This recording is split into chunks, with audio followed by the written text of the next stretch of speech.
प्यारे बच्चों, आज जो है आप सभी लोग को जो है बहुविकल्पीय प्रश्न करवाए जाएंगे। फर्स्ट लेसन रासायनिक अभिक्रिया एवं समीकरण का, जो आपके बोर्ड एग्जाम के लिए बहुत इंपॉर्टेंट है। इसके साथ वीडियो देखते समय आप लोग को जो है आपके पास जो है आपके हाथ में पेन और कॉपी जरूर होना चाहिए, जिससे आपको जो है वीडियो का बेनिफिट मिले बेटा। इसके साथ ये जो वीडियो है अपने फ्रेंड के पास जरूर शेयर करें। वीडियो अच्छी लगे तो लाइक करिए और चैनल को सब्सक्राइब कर लीजिए बेटा। आइए देखते हैं।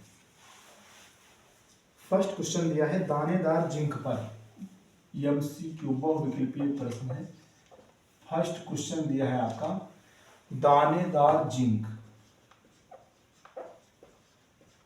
दानेदार जिंक पर तब HCl डालने से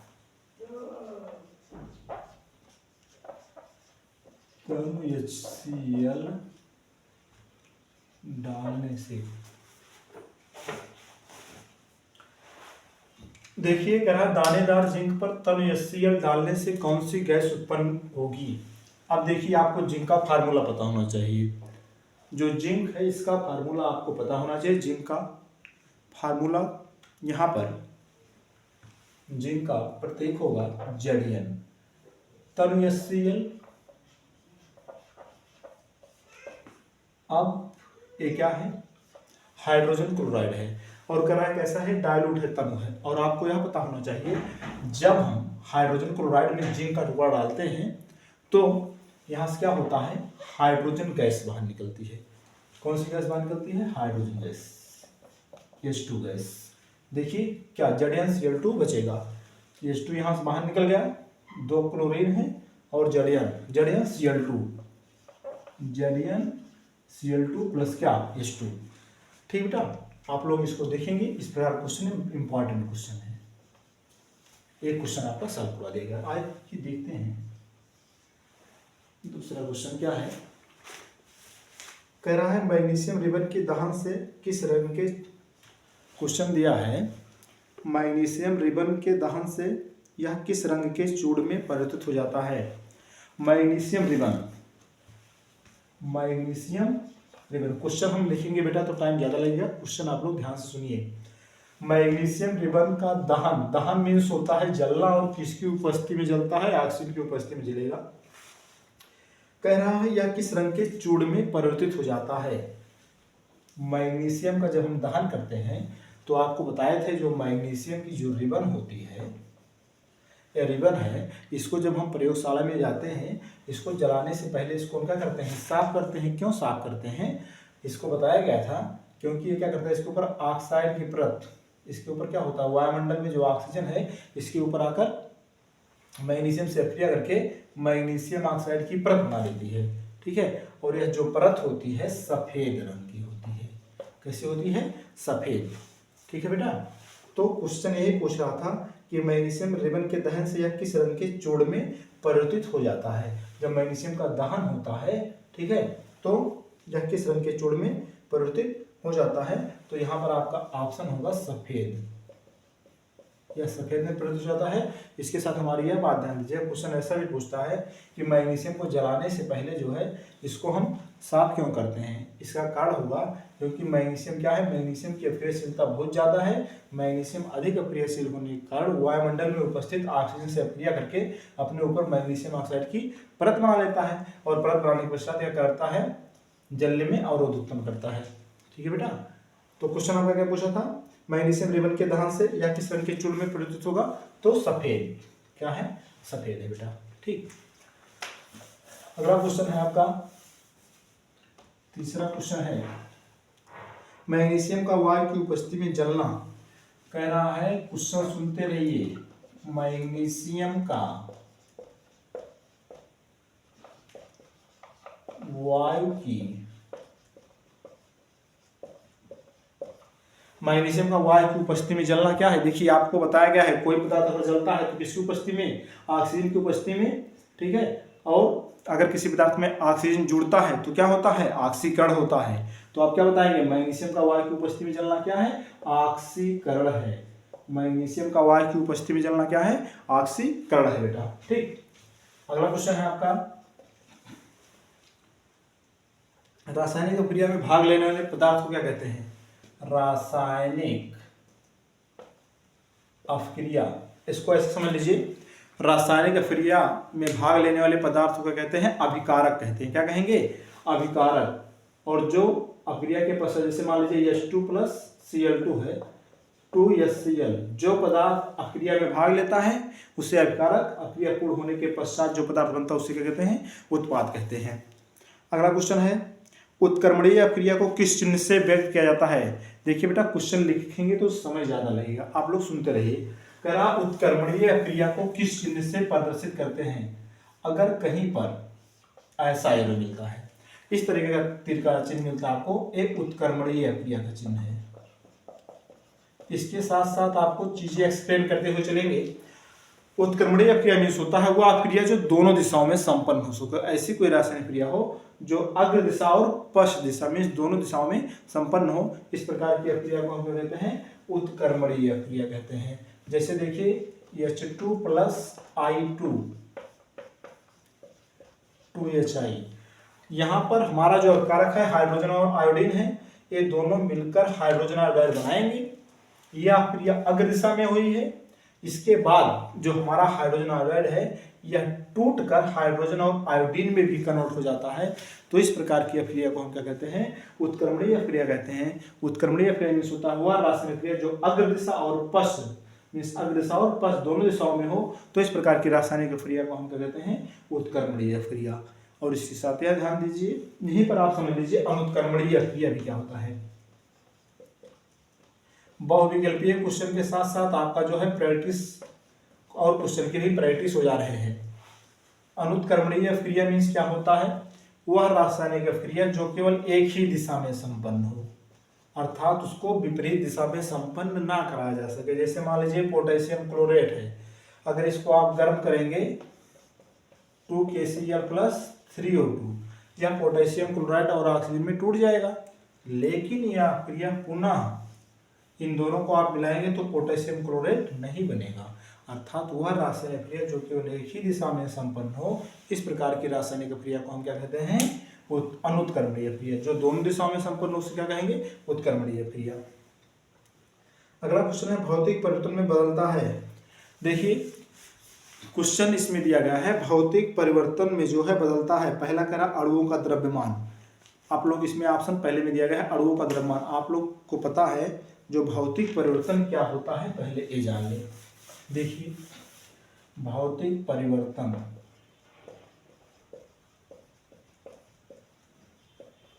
यहां पर पहले आपको सभी ऑप्शन लिख दे रहे हैं तभी ज्यादा बेस्ट पड़ेगा। भौतिक परिवर्तन में बदलता है अणुओं का, पहला कह रहा है अणुओं का द्रव्यमान।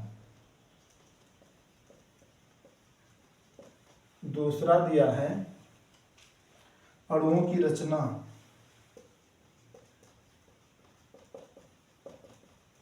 अणुओं की रचना। तीसरा दिया है अणुओं की व्यवस्था। बहुत ही इंपॉर्टेंट क्वेश्चन है, अणुओं की व्यवस्था। चौथा दिया है ये सभी। चौथा दिया है ये सभी। अब देखिए कह रहा है भौतिक परिवर्तन जब होता है तो क्या बदलता है। अगर आप जो है भौतिक परिवर्तन में क्या होता है, कोई नया पदार्थ नहीं बनता है, यहाँ पता है। और यहाँ पर जो है उसका कंपोजिशन जो होता है, कंपोजिशन भी चेंज नहीं होता है। मीन्स वह जिससे मिलकर बना है उसी में जो है कंपोजिशन, इस तरह समझिए संगठन। संगठन मीन्स जैसे मान लीजिए भौतिक परिवर्तन हुआ, हाइड्रोजन ऑक्सीजन है, ये क्या है? बर्फ है।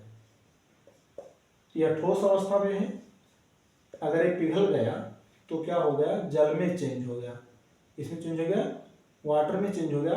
तो केवल इसकी इसमें परिवर्तन हुआ है, इसकी अवस्था बदली है, ना कि इसके संगठन का। हाइड्रोजन ऑक्सीजन इसमें भी थे, हाइड्रोजन ऑक्सीजन इसमें है, अर्थात इसके संगठन में कोई परिवर्तन नहीं हुआ है। तो जो भौतिक परिवर्तन होता है, भौतिक परिवर्तन में संगठन में जब कोई परिवर्तन नहीं हो रहा है, अर्थात हाइड्रोजन ऑक्सीजन यहाँ पर भी है, हाइड्रोजन ऑक्सीजन यहाँ पर भी है, तो क्या उसके अणुओं का द्रव्यमान मान लीजिए 18 ग्राम है, तो उतना ही हाइड्रोजन ऑक्सीजन है तो ये भी तो 18 ग्राम होगा।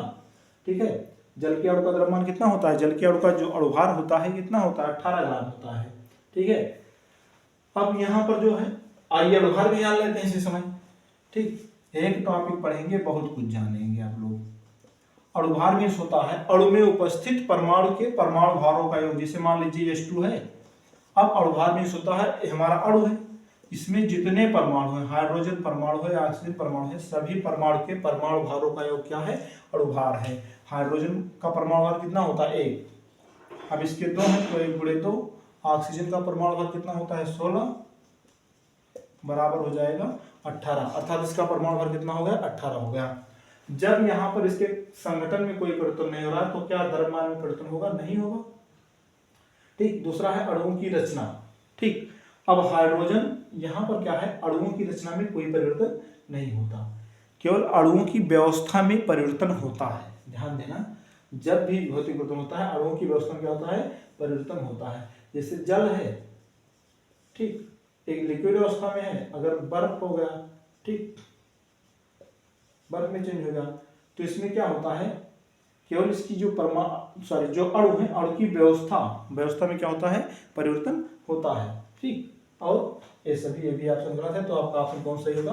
अणुओं की व्यवस्था है। ध्यान देना कि जब क्या होता है भौतिक परिवर्तन होता है उसमें केवल अणुओं की व्यवस्था में परिवर्तन होता है बेटा। ठीक है, इंपॉर्टेंट है। जो भी क्वेश्चन करवा रहे हैं आप लोग इसको देखते चले।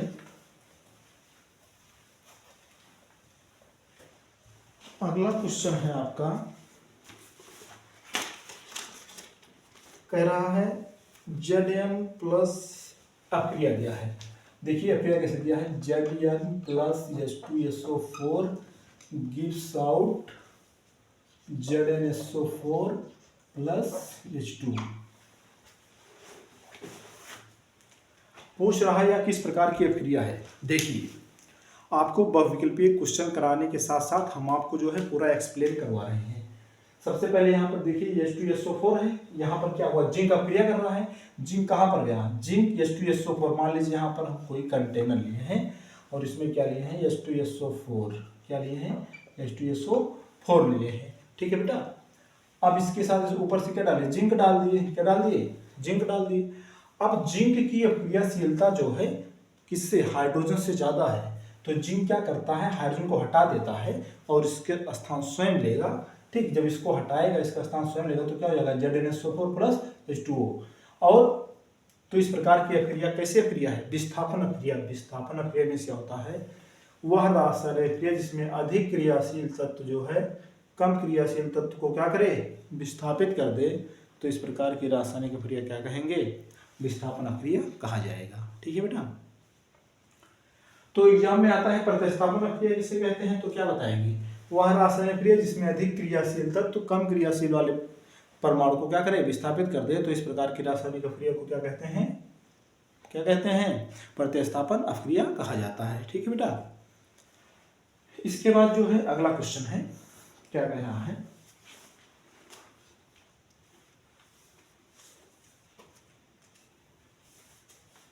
रासायनिक क्रिया के फलस्वरूप बनने वाले पदार्थ को कहते हैं।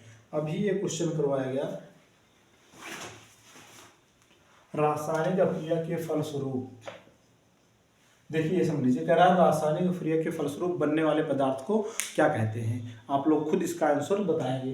रासायनिक अभिक्रिया हो रही है, रासायनिक अभिक्रिया में बनने वाले, ये क्या है? रासायनिक अभिक्रिया इसमें जो बनता है इस पदार्थ को कहते हैं उत्पाद। रासायनिक क्रिया में जो पदार्थ बनता है उसे उत्पाद, और जो पदार्थ अभिक्रिया करता है उससे क्या कहते हैं? अभिकारक कहते हैं। क्या कहते हैं? अभिकारक कहते हैं बेटा।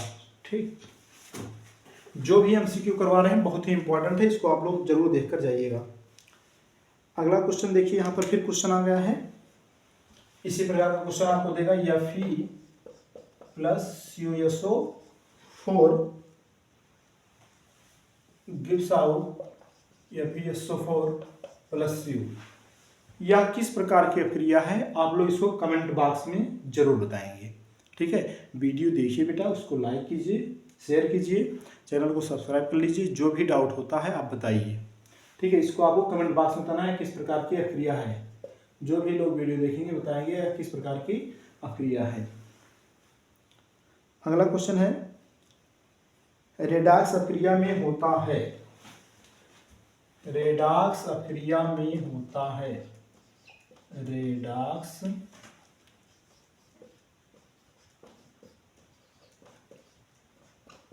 अपक्रिया में क्या होता है? दे रहा है ऑप्शन ऑप्शन इसमें ऑक्सीकरण दे रहा है, अपचयन दे रहा है। ऑक्सीकरण अपचयन कोई नहीं बता रहे हैं ऑप्शन। कह रहे हैं रेडॉक्स अपक्रिया में होता है ऑक्सीकरण होता है कि अपचयन होता है। इसके बाद दिया है ऑक्सीकरण और अपचयन दोनों दिया है चौथा ऑप्शन कोई नहीं। अब बताइए, सबसे पहले आपको यह जानना होगा कि रेडॉक्स अपक्रिया होता क्या है। रेडॉक्स अपक्रिया मीन्स होता है, रेड मीन्स होता है जो रेडॉक्स है बेटा, ये बना है रेडॉक्स। रेड मीन्स होता है रिडक्शन, रेड मीन्स होता है रिडक्शन। ऑक्स मीन्स होता है ऑक्सीडेशन। ऑक्स मीन्स क्या होता है? ऑक्सीडेशन होता है, ठीक है। अब ऑक्सीडेशन होगा तो रिडक्शन मीन्स क्या होता है? अपचयन।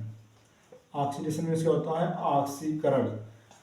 मीन्स वह रासायनिक क्रिया जिसमें ऑक्सीकरण और अपचयन दोनों घटनाएं क्या हों, एक साथ हों, इस प्रकार की अपक्रिया को आप क्या कहते हैं? ऑक्सीकरण अपचयन अपक्रिया। तो रेडॉक्स अपक्रिया में क्या होता है? ऑक्सीकरण और अपचयन दोनों अपक्रियाएं एक साथ होती हैं बेटा, ठीक है।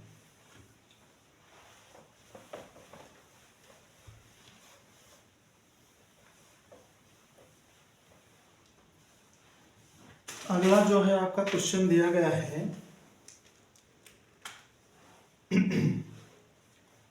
बताइए लेड नाइट्रेट का सूत्र क्या है? लेड नाइट्रेट का सूत्र, ये भी जो है आप लोग इसका लेड नाइट्रेट का सूत्र हमें बताएंगे आप लोग कमेंट बॉक्स में, लेड नाइट्रेट का सूत्र क्या होता है, ठीक। बहुत सिंपल क्वेश्चन है। अगला कह रहा है उदासीनीकरण अपक्रिया होती है, क्या होती है? देखिए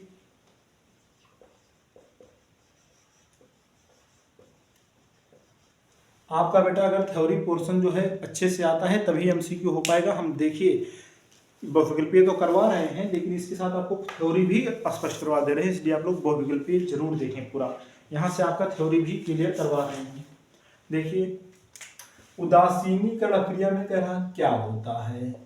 उदासीनीकरण अपक्रिया में होता है अम्ल और क्षार, क्या लेंगे? अम्ल और क्षार की पारस्परिक क्रिया के फलस्वरूप लवण और जल का बनना। यहां पर अम्ल लीजिए आप, कोई एस्टिक अम्ल लीजिए, कोई क्षार लीजिए।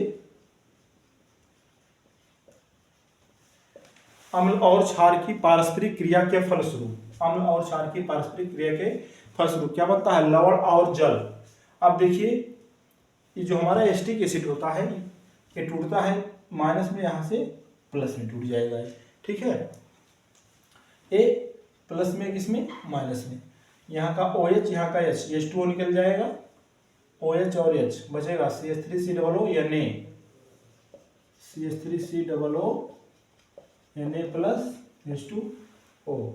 तो उदासीनीकरण क्रिया भी होता है वह रासायनिक क्रिया, ऐसा बताएंगे अम्ल और क्षार की पारस्परिक क्रिया के फलस्वरूप लवण और जल बनने की प्रक्रिया क्या होती है? उदासीनीकरण क्रिया होती है। तथा यह क्वेश्चन आ जाता है उदासीनीकरण उष्मा, उदासीनीकरण उष्मा। अब देखिए उदासीनीकरण उष्मा में क्या होता है? अम्ल और क्षार की पारस्परिक क्रिया के फलस्वरूप जो उष्मा उत्पन्न होती है उसी को हम उदासीनीकरण उष्मा कहते हैं, ठीक। उदासीनीकरण उष्मा में क्या? अम्ल और क्षार की पारस्परिक क्रिया के फलस्वरूप जो उष्मा उत्पन्न होती है उसी को हम क्या कहते हैं? उदासीनीकरण उष्मा कहते हैं, ठीक है बेटा। अब ऑप्शन में जो है हम देखेंगे क्या दिया है। कह रहा है कि यहाँ पर उदासीनीकरण क्रिया में होता है अम्ल एवं अम्लीय लवण में, उदासीनीकरण क्रिया होती है अम्ल एवं अम्लीय लवण में, क्षार एवं क्षारीय लवण में, अम्ल एवं क्षार में, अम्ल एवं जल में। किसमें? अम्ल एवं क्षार में, अम्ल एवं क्षार में। यह ऑप्शन आपका सही होगा, ठीक है।